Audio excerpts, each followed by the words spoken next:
এই সময়ে বাংলাদেশের সরকারকে যারা চালাচ্ছে তাদের মাথায় ধর্মের নেশা এমন পরিমাণে চড়েছে যে তারা এটাও ভুলে গেছে যে আজ থেকে ঠিক 50-55 বছর আগে পাকিস্তান তাদের মানুষদের ওপর কি পরিমাণ অত্যাচার করেছিল, মা বোনেদের সঙ্গে কিরূপ আচরণ করেছিল।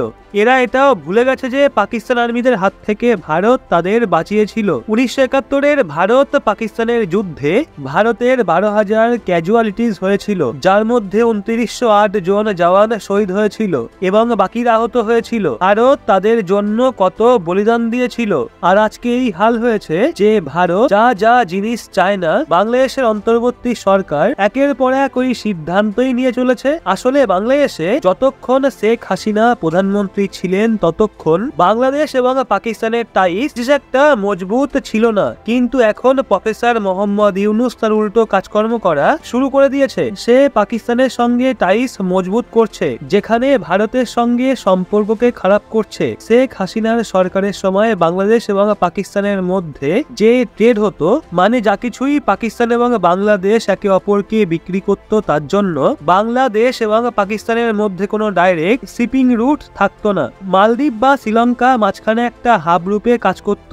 এই দুই দেশের বড় বড় জাহাজ ওখানে সামগ্রী লোড আনলোড করত এবং সেখান থেকে এই দুই দেশ ছোট ছোট জাহাজের মাধ্যমে জিনিসপত্র ইম্পোর্ট এক্সপোর্ট করত। উদাহরণস্বরূপ, যদি বাংলাদেশকে পাকিস্তানকে কিছু এক্সপোর্ট করতে হতো তাহলে সেই সামগ্রী একটা ছোট শিপে বাংলাদেশ থেকে প্রথমে শ্রীলঙ্কা যেত এবং তারপর সেখান থেকে যে বড় জাহাজ পাকিস্তানের করাচি বন্দরে যেত তাতে করে পাঠিয়ে দেওয়া হতো। সে একইভাবে পাকিস্তানকে যে সামগ্রী বাংলাদেশে পাঠাতে হতো সেটা প্রথমে মালদ্বীপ বা শ্রীলঙ্কায় যেত এবং তারপর সেখান থেকে ছোট জাহাজে করে বাংলাদেশে পাঠিয়ে দেওয়া হতো। এই জন্য বাংলাদেশ এবং পাকিস্তানের মধ্যে বাইল্যাট্রাল ট্রেড অনেক কম হতো। 2023 সালে বাংলাদেশ এবং পাকিস্তানের বাইল্যাট্রাল ট্রেড $1 বিলিয়ন থেকেও কম হয়েছিল। পাকিস্তান বাংলাদেশকে $700 মিলিয়ন সামগ্রী বিক্রি করেছিল, কিন্তু বাংলাদেশ শুধুমাত্র $74 মিলিয়ন সামগ্রী পাকিস্তানকে বেচেছিল। বলার মানে হলো এই ট্রেডে পাকিস্তানের বেশি ফায়দা হতো, বাংলাদেশের তেমন কোনো ফায়দা ছিল না। কিন্তু এর ফলে শেখ হাসিনার সরকারের কোনো সমস্যাও হতো না, কারণ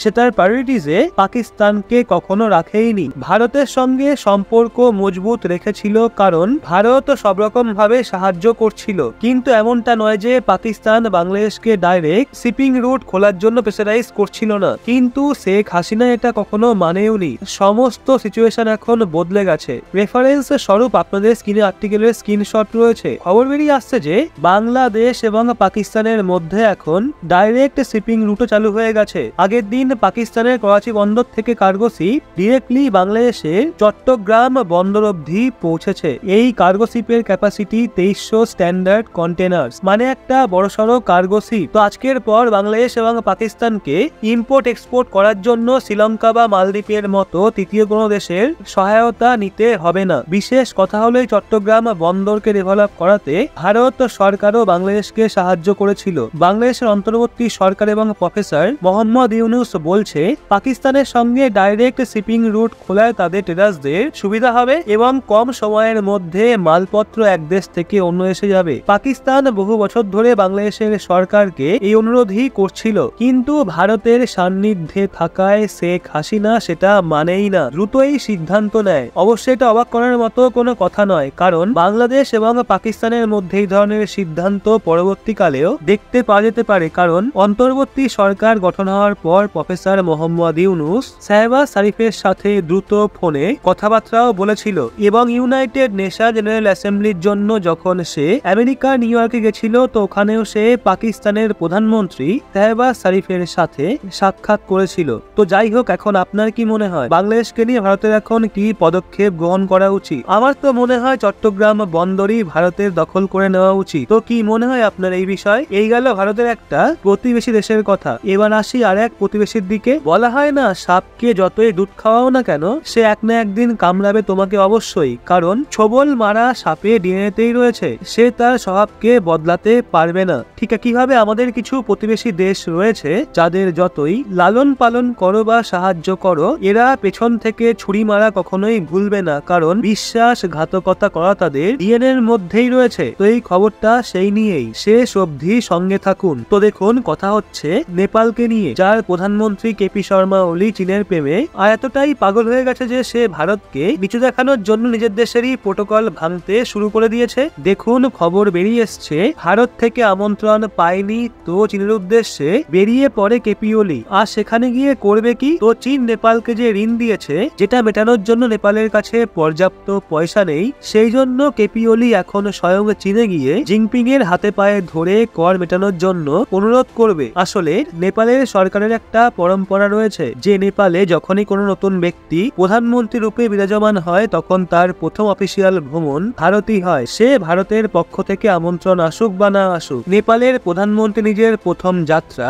ভারতেই করে। কিন্তু এইবার ওলি যে বিবাদপূর্ণ মানচিত্র এবং নোট ছেপে নতুন ঝামেলা সৃষ্টি করেছে, সেই জন্য ভারতের তরফ থেকে কোনো আমন্ত্রণ সে পায় না। কিন্তু তা সত্ত্বেও ভারতের আশা ছিল যে নেপাল হয়তো তার ভুল বুঝতে পারবে এবং কেপি ওলি স্বয়ং ভারত যাত্রা করার জন্য ভারতের বিদেশ বিভাগের সঙ্গে যোগাযোগ করবে। কিন্তু ওলি তো চীনে দৌড়ানোর জন্য ব্যাকুল হয়ে আছে। তো খবর অনুযায়ী নেপালের প্রধানমন্ত্রী কেপি শর্মা ওলি পরবর্তী মাসে মানে ডিসেম্বরের শুরুতে অফিসিয়ালি চীন যাত্রা করবে। বলা হয় নেপাল একটা এয়ারবেস নির্মাণের জন্য চাইনিজ এক্সিম ব্যাংক থেকে প্রায় 10,500 কোটির লোন নিয়েছে এবং ওই লোন মেটাতেই নেপাল অসমর্থ হয়। উপর দিয়ে লোনের জন্য চীন নেপালকে হুমকির পর হুমকি দিয়েই যাচ্ছে যে যদি নেপাল দ্রুত আমাদের পয়সা না ফেরায় তাহলে আমরা এই এয়ারবেসই দখল করে নেব। সেই জন্য কেপি শর্মা ওলি দৌড়ে দৌড়ে বেজিং যাচ্ছে। হয়তো আপনারা জানবেন না, কিন্তু আজ থেকে 2 বছর আগেই ভারত নেপালকে $340 মিলিয়ন সফট লোন দিয়েছিল। এখন অবধি পয়সার কথা বললে ভারত সরকার নেপালকে 20,000 কোটি টাকার বেশি পয়সা লোন রূপে ধার দিয়েছে, যেটা কখনো রিফান্ড হবে বলেও মনে হয় না। তা সত্ত্বেও ভারত সরকার নেপালকে এই পয়সার জন্য কখনো কিছু বলে না। কিন্তু দেখুন নেপালের কি মূল্য দিল। ভারতের পয়সা ফিরিয়ে দেওয়ার বদলে ওলি তো ভারতের ভূমি নিজেদের নামে করে নেওয়ার চেষ্টা করলো এবং সেটার জন্য নতুন মানচিত্র এবং নতুন নোট ছাপানো থেকেও পিছু হচ্ছে না নেপালের পরামর্শদাতারা। এর আশঙ্কা অনেক আগেই করেছিল যে যদি কেপি শর্মা ওলি নেপালের প্রধানমন্ত্রী হয় তাহলে প্রচন্ডের সময়কালের যে সম্পর্ক ছিল সেটা আর ভারতের সাথে নেপালের থাকবে না। আর দেখুন আমাদের পরামর্শদাতাদের কথা এখন ওলি সরকার প্রমাণও করে দিচ্ছে। তা আপনারাই বলুন বন্ধুরা, আমাদেরও কি নেপালের থেকে ওই 20,000 কোটি টাকা উসুল করা উচিত? নিচে কমেন্টে আপনার মতামত অবশ্যই জানান এবং এরকমই লেটেস্ট ইনফরমেটিভ ভিডিও পেতে চোখ রাখুন রহস্য বাংলার পর্দায়। দেখা হচ্ছে আবার পরবর্তী ভিডিওতে। ভালো থাকবেন, সুস্থ থাকবেন।